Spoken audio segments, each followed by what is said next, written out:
한 절씩 교도하도록 하겠습니다. 예수께서 성전에 들어가서 가르치실새 대제사장들과 백성의 장로들이 나와 이르되 네가 무슨 권위로 이런 일을 하느냐? 또 누가 이 권위를 주었느냐? 예수께서 대답하시되 너 한 말을 너희에게 물으리니 너희가 대답하면 나도 무슨 권위로 이런 일을 하는지 이르리라. 요한의 세례가 어디로부터 왔느냐? 하늘로부터냐? 사람으로부터냐? 그들이 서로 의논하여 이르되 만일 하늘로부터 하면 어찌하여 그를 믿지 아니하였느냐 할 것이요 만일 사람으로부터라면 모든 사람이 요한을 선자로 여기니 백성이 무섭다 하여 예수께 대답하여 이르되 우리가 알지 못하노라 하니 예수께서 이르시되 나도 무슨 권위로 이런 일을 하는지 너희에게 이르지 아니하리라. 그러나 너희 생각에는 어떠하냐? 어떤 사람에게 두 아들이 있는데 맏아들에게 가서 이르되 예 오늘 포도원에 가서 일하라 하니 대답하여 이르되 아버지 가겠나이다 하더니 가지 아니하고 둘째 아들에게 가서 또한 그와 같이 말하니 대답하여 이르되 실소이다 하였다가 그 후에 뉘우치고 갔으니 그 둘 중에 누가 아버지의 뜻대로 하였느냐? 이르되 둘째 아들이니이다. 예수께서 그들에게 이르시되 내가 진실로 너희에게 이르노니 세리들과 창녀들이 너희보다 먼저 하나님의 나라에 들어가리라. 요한이 의의 도로 너희에게 왔거늘 너희는 그를 믿지 아니하였으되 세리와 창녀는 믿었으며 너희는 이것을 보고도 끝내 뉘우쳐 믿지 아니하였다. 아멘. 아멘. 네, 오늘 이 본문은 예수의 권위에 대한 질문과 답변으로 그 논쟁의 상황 속에 있는 기사입니다. 그림으로 본다면 이와 같겠죠. 이렇게 한 상상의 그림, 성전에서 가르치시는 예수님께 대제사장과 이들이 나와서 논쟁하는 장면입니다. 그들이 이렇게 질문을 합니다. 내가 무슨 권위로 이런 일을 하느냐? 또 누가 이 권위를 주었느냐? 예수님은 앞서 성전 청소를 했죠. 성전 청결을 하시고 그 다음에 가르치시고 이런 일들을 행하시고 이런 일들을 꽤나 대제사장들에게는 충격적이었을 겁니다. 왜냐하면 대제사장들은 이 모든 이 일들을 행하는 데 있어서 성전의 감독자였거든요. 성전에서 다 통제를 받고 대제사장의 허락을 받고 해야 되는데 예수님은 뭐 막무가내시잖아요. 그냥 뭐 이렇게 그들의 눈에 보기에는 도저히 통제도 안 되고 완전히 자기 마음대로 하는 그러한 일들을 행하니까 나와서 백성의 장로들까지 이제 합세를 했습니다. 합세해가지고 나와서 내가 무슨 권위로 이런 일을 하느냐, 무슨 권리로 이런 일을 자행하느냐, 뭐 이렇게 이제 따지듯이 이렇게 나오는 것을 볼 수가 있습니다.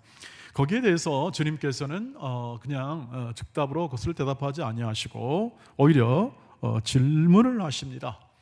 너희가 나도 질문을 하겠다. 너희가 내 말에 응답하면 나도 그 권위가 어디로 나오는지를 알겠다 하고 이렇게 질문합니다.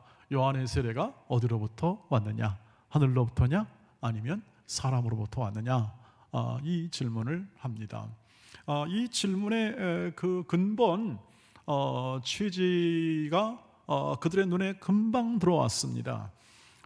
주님이 말씀하신 그 말씀의 의미가 그들에게는 명백히 들어왔죠. 그래서 그들은 알지 못하노라라고 그렇게 말했습니다. 어떻게 알지 못하노라 했는가 하는 거죠. 그들은 주님이 하신 말씀을 알았다고 그랬습니다. 어떻게 이해했냐면 한번 같이 읽어보시죠.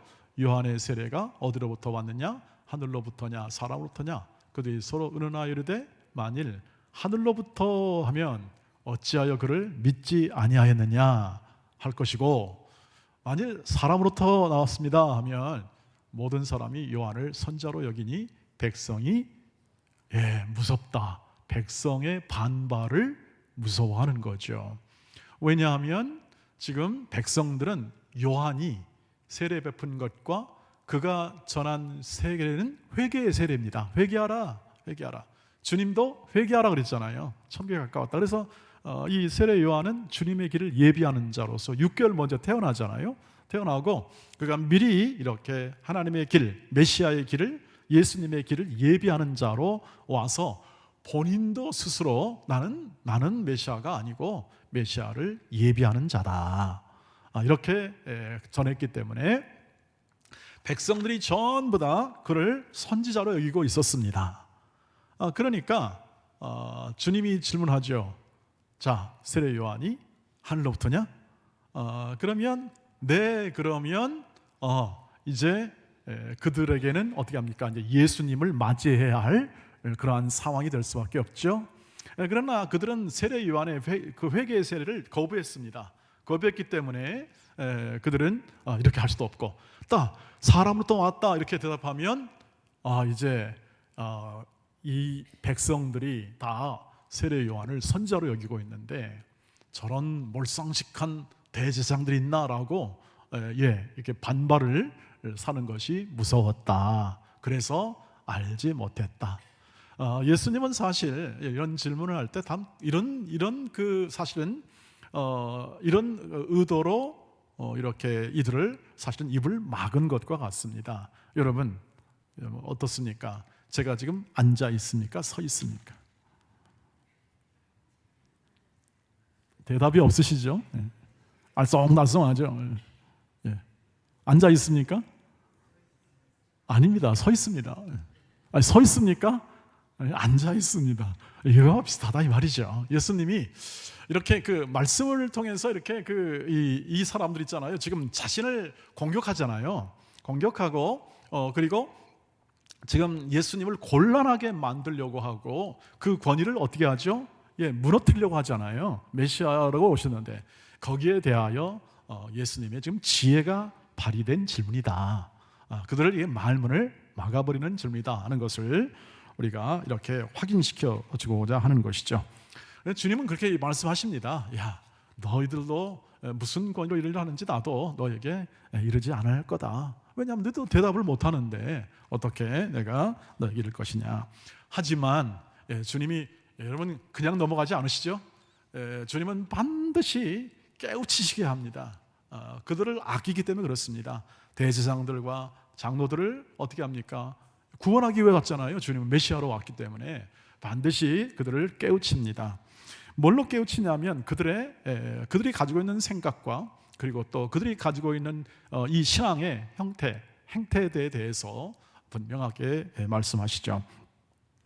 그 말씀을 하시는 것이 뭐냐면 두 아들의 비유입니다. 두 아들의 비유가 그 다음에 이제 본문에서 나오게 되는데 이 얘기는 너무 간단한 이야기예요. 그렇게 어려움이 없습니다. 더 중요한 건 이 비유가 지칭하는 사람들과 내용들이 더 이해하는 게 중요하죠. 이야기는 이렇습니다. 한 아버지가 있는데 두 아들이 있었다. 근데 이 두 아들에게 이제 먼저 맏아들에게 얘기합니다. 포도원에 가서 일해라. 여러분 포도원에 가서 일하면 어떻습니까? 일하기 좋아하는 분 계십니까? 뭐 이렇게 여러 가지 반응이 나올 수 있지만 어쨌든 그 맏아들은 그래도 좀 이렇게 마음에 장자에 대한 인식이 있어 그런지 어쨌든 네 했습니다. 그러고 나서는 안 갔습니다. 이렇게 안 갔다 이거죠. 아버지의 뜻에 불순종했다. 이렇게. 근데 둘째 아들에게 얘기했습니다. 이건 예수님의 이야기입니다. 이야기 만들어 예수님께서 하신 이야기니까 그 이야기의 전개만 이해하시면 되겠습니다. 두 번째 아들에게 얘기했습니다. 두 번째 아들에게 얘기하니까 둘째 아들은 싫어요 그랬습니다. 나 안 갑니다. 그런데 나중에 생각해 보니까 이건 잘못된 거구나. 가야겠다. 그래서 나중에는 갔습니다. 주님이 묻습니다. 그들에게. 자, 누가 아버지의 뜻에 순종한 사람이냐? 맏아들이냐? 둘째 아들이냐? 그러니까 어떻게 합니까? 당연히 둘째 아들이죠. 그건 상식이지 않습니까? 늦게라도 가는 게 아버지의 뜻에 순종하는 것이죠. 그래서 아버지의 뜻대로 행하는 자 누구냐? 둘째 아들입니다 라고 다 그렇게 얘기합니다. 입으로 시인하게 만들어요. 만들어 놓고 그 다음에 이렇게 말씀합니다. 맞다. 읽어보시죠. 시작. 예수께서 그들에게 이르시되 내가 진실로 너에게 이르노니 세리들과 창녀들이 너희보다 먼저 하나님 나라에 들어가리라. 너희가 지금 말하는 것처럼 너희는 지금 예수님이 하신 그러한 주님의 해석은 뭐냐면 대제사장들과 장로들 이런 지금 그 당시에 종교 지도자들로 이렇게 지칭이 됩니다.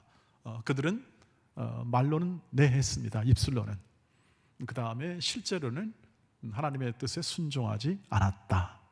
이것이 그들의 신앙의 현주소였다. 그들이 가지고 있는 삶의 신앙이었다. 이것을 얘기를 하고 있고요. 둘째 아들에 대해서는 세리와 창녀였습니다. 그리고 그들은 죄인들이었습니다. 이들이 보기에 이들은 죄인들이었습니다. 말로는 그러나 그들은 아니요. 처음에는 아니요 했습니다. 자기 뜻대로 했습니다. 그러다가 뉘우칩니다. 뉘우치고 아버지의 뜻에 순종했다. 그래서 주님이 의도한 건 뭐냐면 이 너희가 봐라, 너희가 지금 경멸하고 너희가 차별하는, 너희가 못 믿는다고, 신앙이 없다고 말하는 이 세리와 창녀들이 먼저 하나님 나라에 들어간다. 왜 그러냐 하면 중요한 건 말이 아니라 순종이다.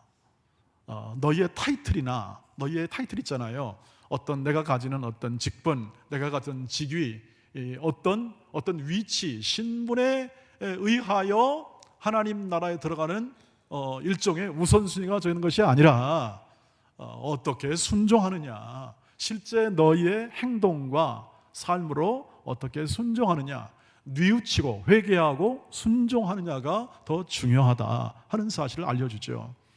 그래서 너희는 세례 요한이 하늘로부터 왔다고 분명히 백성도 믿고 있는데 그들이 전한 회개를 받지 않았다. 그래서 지금 나 메시아로 온 예수를 너희가 배척하고 있고 너희는 받지 않고 있는 것이다 하는 그들의 불신을 지금 폭로하고 있고, 그들에게 양심에다가 그 예수의 말씀을 가지고 지금 들이대어서 어떻게 하죠? 그 마음에 회개를 촉구하고 있는 주의 말씀이 되겠습니다. 그래서 주님의 의도는 종합적으로 보면 요한의 세례 기원 반문을 통해서 그들의 지도자들의 불신과 위선을 잘 드러내시고, 그리고 그 아들의 비유를 통해서는 바로 회개하고 순종한 죄인들이 외식자, 즉 이 말하는 그들이 예수님을 요한의 세례도 받지 않고 예수님의 이 말씀도 받지 않고 배척하는, 그들이 자신이 잘 믿는다고 하고 그리고 잘 행한다고 하는 이런 외식자들보다 먼저 하나님 나라에 들어가는 이 연약한 자들이 하나님 나라에 들어가고 하나님 나라는 그들을 영접하고 있다. 나는 그것을 전하기 위해서 왔다 하는 예수의 말씀이 이 오늘 말씀 속에서 그들에게 전해지고 있습니다. 그래서 종교 지도자들과 지금 여기 대제사장들과 그들이 지금 성전을 관리하고 백성들을 인도한다고 하지만 결국 그들은 이렇게 주님을 불신하고 배척함을 통해서 전체 백성이 어떻게 되죠? 불신하고 배척하는 길로 걸어가도록 하고 있으니까 나중에 23장에서는 화 있을진저 이렇게 스스로 소경이 되고 또 소경으로서 인도하고 있다 하는 그러한 책망을 나중에 받게 됩니다. 여러분, 이 말씀을 통해서 오늘 우리가 확인하는 건 뭐냐면 이 말씀 속에 담긴 예수의 뜻이죠. 그 예수의 뜻은 이 모든 이 말씀 속에서 결코 우리의 거룩함과 하나님 자녀됨에 합당한, 우리의 신분에 합당한 모든 우리의 열매는 우리의 어떤 이 열심, 우리의 어떤 자격 이런 것에 의해서 형성되는 것이 아니라 메시아 주 예수 그리스도를 영접하고 그분과 교제하며 그분의 말씀을 따라 살아갈 때에 거기서 거룩함과 열매가 맺어진다는 사실을 우리에게 알려주고 있습니다. 참된 영적 권위는 주의 말씀에 완전히 복종하는 삶에서 나오게 된다는 사실을 믿으시기를 바랍니다. 우리의 권위도 그렇습니다. 우리의 모든 삶의 이 직분의 권위도 그렇습니다. 저와 저나 저 목사로서 혹은 장로님들로서 혹은 모든 중직들로서의 모든 권위는 말씀에 순종하는 데서 나온다 하는 사실을 꼭 기억하는 겁니다. 주 예수 그리스도의 말씀에 행동으로 순종할 때 나오는 것이지, 입술로 혹은 또는 어떤 외적 신앙의 표현으로서 그것이 표현될 때 그것이 나오는 것이 아니다. 약간의 도움은 줄 수 있겠으나 그러나 근본적인 원천이요, 그것을 이루는 것은 바로 하나님의 말씀을 철저하게 완전히 복종하는 거다. 왜 이 말씀을 드리냐면 우리가 대다수의 사실 일반 사람들은 아예 평가할 것도 없지만 예수를 믿는 사람들 가운데서도 하나님의 말씀을, 이들처럼 하나님의 말씀을 내가 지켜 행하고 하는 것이 자체, 즉 자기의 열심과 자기의 모든 행동이 결국 나를 의롭게 만들고 거룩함에 이르게 만든다는 생각을 가지고 하나님의 말씀을 평가하고 또 이것을 이용하여 다른 사람들을 차별하고, 이들처럼 말이죠, 차별하고 혹은 공격하고 그리고 자신의 의를 세우는 방편으로 사용하기 때문에 그렇습니다. 주님 그걸 말합니다. 그래서 우리는 말씀 앞에서 계산기를 내려놓으라, 이 말을 뭐냐면 하나님의 말씀은 우리가 평가하고 이용하는 대상이 아니라 말씀은 우리가 복종해야 할 하나님의 사랑과 의의 통치를 담은 것이 하나님의 말씀입니다. 하나님의 말씀이, 이 점이 너무 중요합니다. 지금 이 종교지도자들은 뭐냐면 이 말씀을 가지고 계산기를 두드리고 있지 않습니까? 이건 지금 주의 말씀이에요. 지금 주께서 하시는 말씀이잖아요. 주의 말씀을 지금 주께서 지금 메시아로 오셔서 이들을 지금 이 바리새인과 죄송합니다. 우리 이 대제사장들과 장로들, 종교지도자들이에요. 앞서는 여러 사두개인들도 나오고 또 앞으로 나올 겁니다. 그 다음에 지금 서기관도 나왔었습니다. 이들에 대하여 어떻게 합니까? 주의 말씀을 어떻게 합니까? 지금 말씀으로 함께 하잖아요. 하나님의 아들로서, 메시아로서 우리는 성경을 통해서 그것을 확인합니다. 하나님의 아들이 말씀하시는데 그 말씀을 어떻게 합니까? 왜곡하거나 또 그 말씀을 무시하지 않습니까? 받아들이지 않습니다. 그리고 자신들이 이해하는 정도, 구약의 어떤 율법 이런 것들을 가지고 어떻게 합니까? 오히려 메시아를 밀어내고 있지 않습니까? 메시아를 밀어내고 하나님의 아들을 밀어내고 있습니다. 그들은 입술로도 그렇고, 그러나 그들의 입술은 뭡니까? 나 하나님 잘 섬겨, 나처럼 잘 섬기는 사람이 어디 있어? 라는 그러한 생각을 가지고 있는 것이죠. 우리는 하나님의 말씀을 여러분 마음으로 이렇게 복종하셔야 합니다. 먼저 마음으로. 종교적 타이틀이 내 삶의 순종과 거룩함을 담보하지 못한다고 하잖아요. 하나님이 요구하시는 것은, 왜냐하면 하나님이 요구하시는 것은 우리가 말씀을 완벽하게 지켜 행하는 것보다 더 중요한 상한 심령을 요구하십니다. 지금 오늘 본문에 나와 있는 회개하는 마음, 뉘우치는 마음, 이것이 상한 심령이죠. 그 상한 심령은 애통하는 자입니다. 산상순에 나와 있듯이 그 상한 심령은 마음이 가난한 자를 말합니다. 다시 말하면 나는 나는 예수를 의지할 것밖에는 나는 다른 것이 없습니다 하는 마음을 말해요. 조금 더 나아가면 나는 하나님 외에는 다른 것으로 절대 소망이 생기지 않습니다 하는 마음을 말해요. 약하지요. 세상이 보기에는 약하지요. 그리고 얼마나 못 가진 자, 많이 못 배운 자, 많이 못 올라간 자들이 가지는 마음입니까? 그런데 그 마음이라는 거죠. 왜냐하면 하나님이 원하시는 것을 우리가 잘못 알면, 하나님이 지금 우리 안에서 행하시는 일을 잘못 알면 우리는 우리가 일을 이루어야 된다고 생각합니다. 이렇게 읽어봅시다. 한번 시작. 하나님은 우리의 완벽한 행동을 받아내시기 위해 바라만 본 분이 아니시다. 죄인된 우리를 포기하지 아니하시고 끝까지 말씀으로 부수고 다듬어 예수 그리스도의 형상으로 만들어내시는 분이시다. 지금 만들어내셔요. 지금 현존하는 이 세상 속에서, 지금 이 땅 살아가는 세상 속에서 주의 영을 따라서 우리를 만들어내시고 계신다고요. 죄인된 약한 자, 심령이 가난한 자.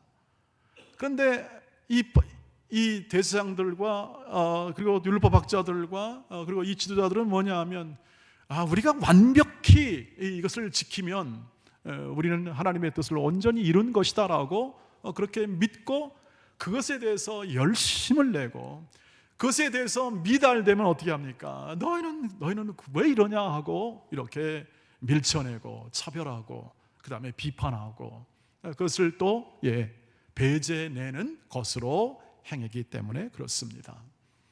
그것이 아니라 지금 죄인된 우리를, 약하고 부족한 연약한 자를 포기하지 아니하시고 말씀으로 부숩니다. 말씀으로 이 교만한 마음과 약한 탐욕의 마음을 부수고 그리고 다듬습니다.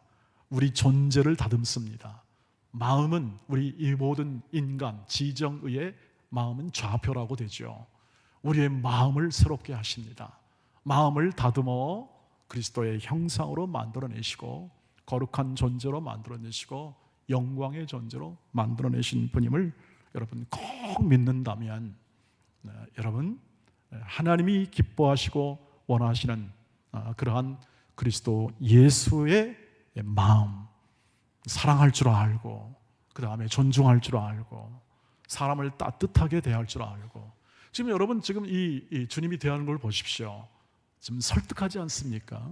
이 말씀을 읽어낼 때에 지금 이들은 공격하고 있지만 주님은 어떻게 합니까? 이들을 설득하고 있는 겁니다. 말로서 하잖아요.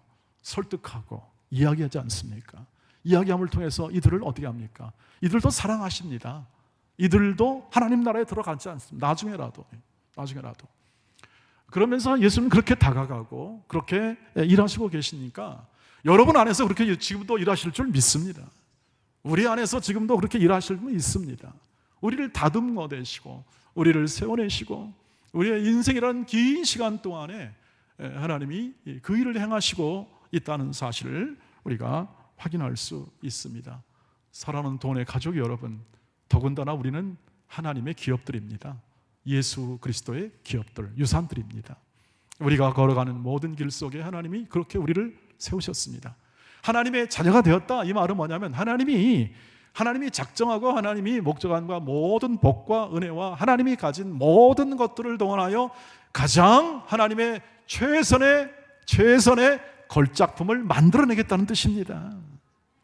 우리 그러지 않습니까? 부모된 자로서 가지는 모든 우리의 마음의 소원은 자식이 잘 되고 자식이 거룩하게 되고 자식이 쓸만한 이런 이 사회의 존재가 되고 그저 자식이 이 모든 이 세상 속에서 멋진 그리스도인으로 자라가고 커나가면 그것으로 우리의 모든 마음의 만족을 얻을 뿐만 아니라 그것이 우리의 자랑이요 영광입니다. 그것이 왜? 이들은 우리가 낳은 사람들 아닙니까?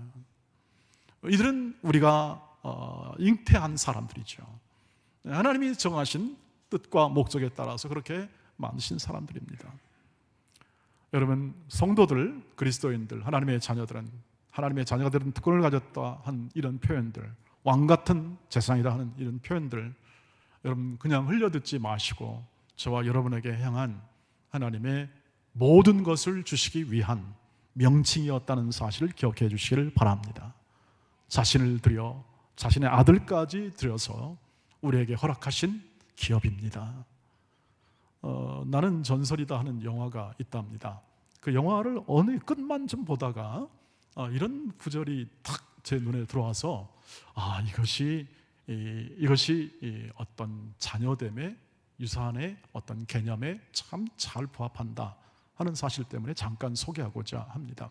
그 영화인 가운데, 미국 영화인 가운데 윌 스미스라는 사람이 있죠. 흑인, 이 사람이 주연 영화였는데 인류가 치명적인 바이러스에 의해서 다 죽어갔습니다. 얼마 안 남았습니다. 다 치명적인 바이러스 때문에. 근데 이 사람이 어찌됐든 앞에 모든 서론과 본론과 해가지고 이제 결국 이 사람이 주인공이 되어서 치료제를 개발합니다. 치료를 개발하는데 마지막의 순간에 치료제를 개발해가지고 이제 사람들에게 주려고 어쩌고 하는데 이제 어떤 엄마, 거기에 살아남은 어떤 엄마하고 딸이 이렇게 있어서 그들을 보호하면서 이것을 전해줘야 할 마지막 과제가 있습니다. 그런데 어떻게 하냐면 이제 실험실에서 그걸 가지고 이제 한번 해보니까 됐어요. 그래가지고 이것을 전해줘야 되는데 지금 바이러스에 의해서 완전히 망가진 사람들이 그를 죽이겠다고, 전부 다 죽이겠다고 지금 막 밖에서 이렇게 막 문을 부수려고, 유리창을 부수려고 하고 있었습니다. 결말입니다만, 그래서 이 주인공이 생각합니다. 이러다가는 다 죽겠고 이 치료제를 다른 사람에게 전할 수가 없겠구나. 그래서 그가 수류탄을 하나 딱 빼들고 자기가 몸을 들여가지고 그냥 거기에 남아있던 이 모든 바이러스에 걸린 그를 죽이려고 하는 사람들과 함께 자폭합니다. 완전히 다 죽고 이제 그 엄마와 그 딸이 이제 가서 남아있는 사람들에게 이 치료제를 딱 주면서 영화가 끝납니다. 근데 끝나면서 이런 말을 합니다. 자막이 딱 나오면서 그는 희생했고 그는 우리를 위해서 죽었다. 그런데 우리는 그의 유산이다. 우리는 그의 기업들이다. 그리고 그는 우리의 전설이 되었다. 이렇게 영화로 딱 마칩니다. 여러분, 그의 이 사람들이 이 마지막 메시지로 담았던 것이 뭐냐면 우리는 그의 유산이다. 그가 죽음으로써 우리는 지금 살아있다. 그리고 살아있는 존재로 앞으로 이 지구를 책임질 것이다. 이렇게 얘기하는 것이죠. 우리에게는 예수 그리스도로 통하여 우리에게 기업 삼으시고 유산으로 삼았습니다. 우리는 예수 그리스도를 통하여 낳은 바 되었고 만들어진 바 된 존재들로 오늘 이 땅을 살아가고 있고 남겨진 존재로 살아가고 있습니다. 우리는 그분의 유산입니다. 우리는 그분의 기업입니다. 그러니 기업답게 사시기를 주의 이름으로 축복합니다. 어떻게 해요? 날마다 주의 말씀의 통치 아래 연약함을 인정하고 은혜의 손길에 맡기며 한 걸음씩 여러분에게 깨우쳐 준 말씀, 여러분 안에 담긴 말씀, 또 들려주는 말씀, 앞으로도 계속해서 살아있는 순간까지 이 하나님의 기업된 자로 하나님의 일하심을 기억하고 그 일하심이 오늘 현존하는 내 인생 속에서 나타남을 증언하는 증언자로서 여러분 삶을 살아가시기를 바랍니다. 믿음으로 살아간다는 뜻이 되겠습니다.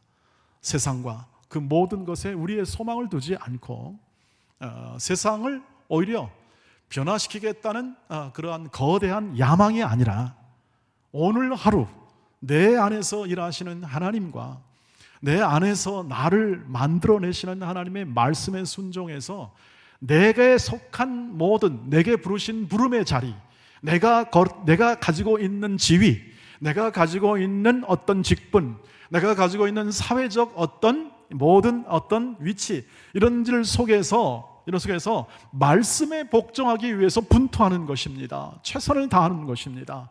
충성하는 것입니다. 우리의 삶을 그렇게 살아가시는 것입니다. 하루하루입니다.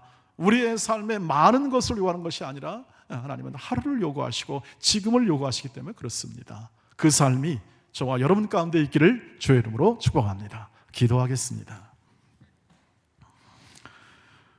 자비하신 주께서 이렇게 우리를 하나님의 자녀로 기업으로 삼으셨으니 주님, 우리의 마음이 흔들리지 아니하고 견고하여 주의 뜻을 이루는, 그리고 또 주의 뜻을 순종하는 삶에 우리의 열심과 최선을 다하여 거룩한 이런 열매를 많이 맺고 주 예수 그리스도의 형상이 이루어지는 기쁨과 감사로 저희를 세워 주시옵소서.